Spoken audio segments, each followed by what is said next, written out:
The Senate Banking Committee, which oversees housing, is asked about a rent eviction moratorium, and what is their response?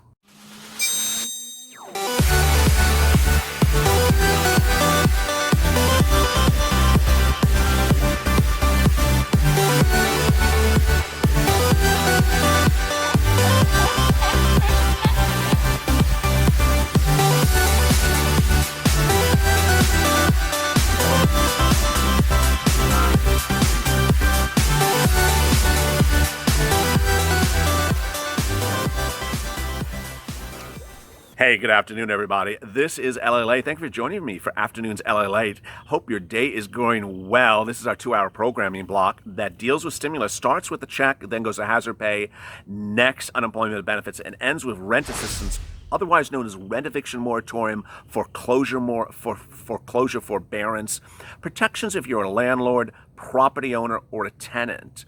Really shocking news minutes ago in a statement obtained by LALATE as to where the House Republicans sit on eviction moratoriums. A leading news site asked the Senate Banking Committee, which oversees housing, for a comment about the current expiration of eviction moratoriums on a federal level and the current financial cliff that we're all facing. When asked for a statement, a Senate Banking Chairman, Mike Crapo, ironic name on the situation, Republican out of Idaho, says, "I have no comment." Really had absolutely no comment. I can't answer that. There'll be something, I hope, dealing with rental assistance. I hope. That's where we are on a Friday afternoon as I sit here at 2 p.m. Pacific Standard Time. It's a lot of hope and not a lot of action. It's been a week that's been very peculiar coming out of the White House, whether you're Donald Trump, you're Steve Mnuchin, a lot of people talking about things, but not reducing it to writing and thinking that Americans could be, pitched a story that hasn't actually been delivered in fruition. On Monday, the Republicans debuted their second stimulus package. Nowhere in there was a rent eviction moratorium. It just wasn't there. Everyone had been waiting for it. I had expected it to come. And we all knew it was going to be in there. Why did we know it was going to be in there? Because we were told it was going to be in there. 24 hours earlier, Steve Mnuchin and Larry Kudlow, who are the chief members of the Trump cabinet, appeared on broadcast news and said, "You know what?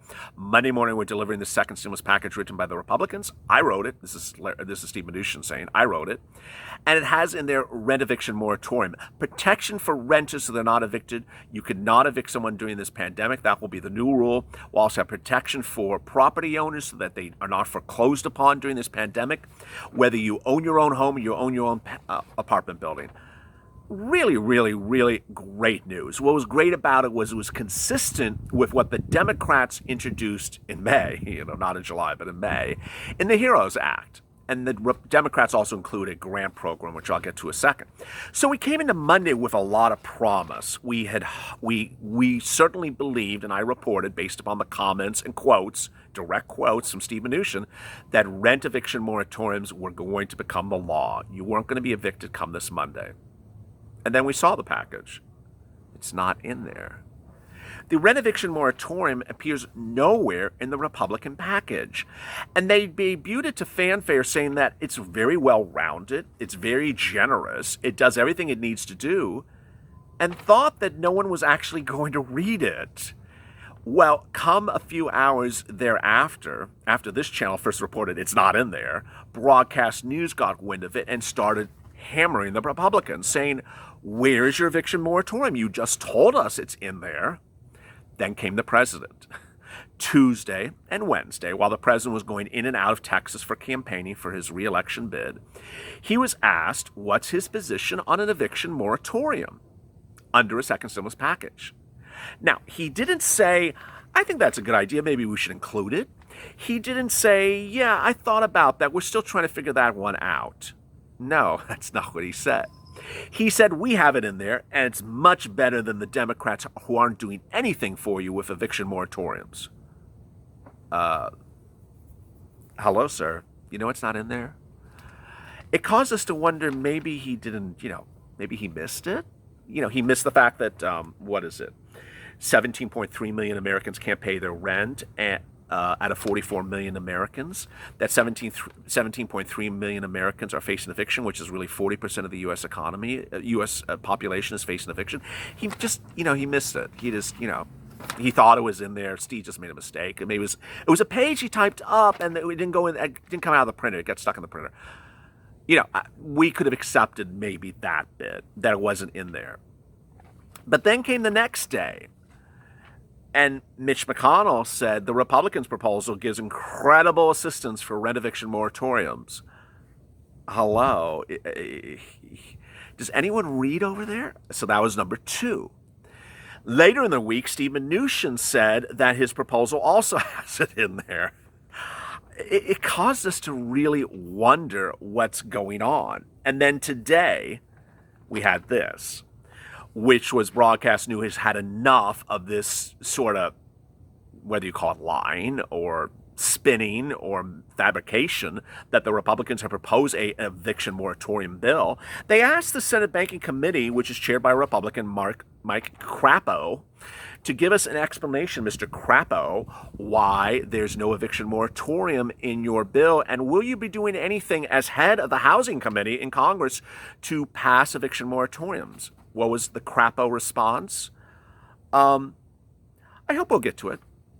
Hope? Wow. Do you own your own house, Mr. Crapo?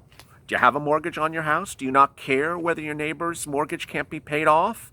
You certainly are making your mortgage because you have a federal salary, because you're a representative. You're getting paid by us. So you have no problem making your mortgage. But how about your neighbor?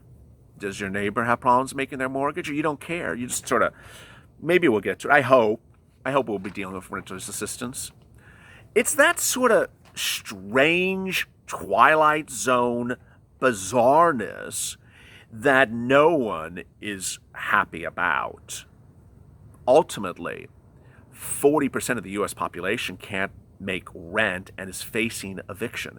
It's not a small group of people. It's not a group that's only Republican or Democrat. It's not a group of people that's only in one part of this country. So no matter how you look at the rent eviction moratorium situation, this is not a partisan video because everyone's being evicted. Republicans are being evicted. Democrats are being evicted. People in the Southwest are being evicted. People in the Rust Belt states are being evicted. People in the Democratic California are being evicted. People in the, Republican part of Texas are being evicted. Everyone's being evicted. And then there's Mr. Crapo, who doesn't give a crap about anything. Then you have these people that say they're doing something, or they want to do something, or they have done something. Well, first of all, Mr. President, you haven't done anything. But then there was Mitch McConnell overnight who said, I have an idea. He gets a piece of chicken and then he bites it. And he's like, I have an idea. Let's have an emergency order for an eviction moratorium today. Interesting. Well, it's a good thing. I mean, it's a great thing. But when did it become an emergency yesterday afternoon? Why was it an emergency on Monday? Why was it an emergency on Tuesday? Ultimately, the Democrats said, no, we're not doing piecemeal things, get everything done. And that went nowhere. So as we come into Friday, which Steve Mnuchin had said was this great celebratory day with all the piñatas and the balloons and the ice cream cake and candles ready to go because the second stimulus package was going to be approved and signed and on the president's table on Monday morning, we don't even have an eviction moratorium in place. If you look at Europe, every major country of Europe has an eviction moratorium. You're not allowed to evict citizens who can't make rent during the pandemic. Doesn't it sound a little bit logical that you do that? You have a country on lockdown, no one's able to work, no one's making money, people they don't have enough funds, they're dwindling their savings, they need help. It seems like such an obvious concept. And it seems even more obvious that a person whose entire early part of his career was made money on with apartment buildings and renting apartment buildings, the president would understand something so obvious as this. Or Jared Kushner, who, at 666 Park Avenue or whatever it is. Everyone in this group in the White House has a real estate background or is connected with someone with a real estate background. You would think they'd understand something so simple like this. And then there's this. Executive orders. A lot of people have been asking me, where is the executive order? The president can do an executive order. Why hasn't he? You're exactly correct. The president early on during his term initially tried to manifest to the American public, whether it was by pen and paper or in the court systems or going up to the Supreme Court, that he believes he has incredible authority to issue executive orders in time of emergency to solve things that he thinks are emergency and urgent. He did it with travel bans, he did it with DACA, he did it with a lot of different things. Well, he hasn't done it with this one. This is clearly one of the most emergency situations that we've had during this pandemic. Being displaced from your home, being made homeless. It can be solved literally with one paragraph. You go to a computer, you type it up, and you say, executive order. By executive order of the President of the United States, and I am creating an emergency order that no landlord can evict a tenant during this pandemic until the pandemic ends or until I so say. He can do it. He hasn't done it.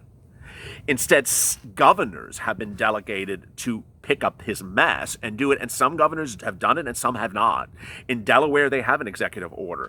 In some states, they have those executive orders, but in most states, they do not. And so millions and millions of Americans, 40% of U.S. population is now facing eviction moratoriums or losing their homes because someone could not write 1 to 2 paragraphs in the White House and send it out. In a term in which he could send executive orders out, banning people from traveling from other countries, could write executive orders on a Friday afternoon at 5 p.m. and send them out and send the entire country into disarray and confusion, whether it applies to them or doesn't apply to them. This one's the most simple, clear, obvious, urgent situation. He's not doing it. So why is Mitch McConnell sitting around saying the Democrats aren't doing this, the Democrats aren't doing that? Why isn't the president issuing an executive order? Ultimately, as we go into the weekend, you know where we are. You're there, I'm here.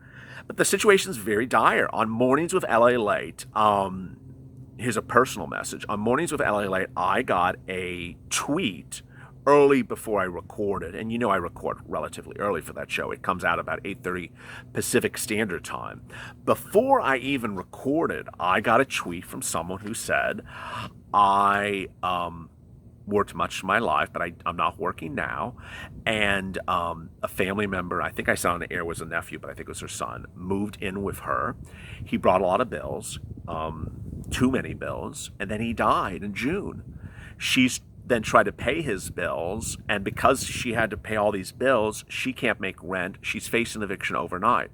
I dropped a link to support her in the description of that video. That was Mornings with LALATE.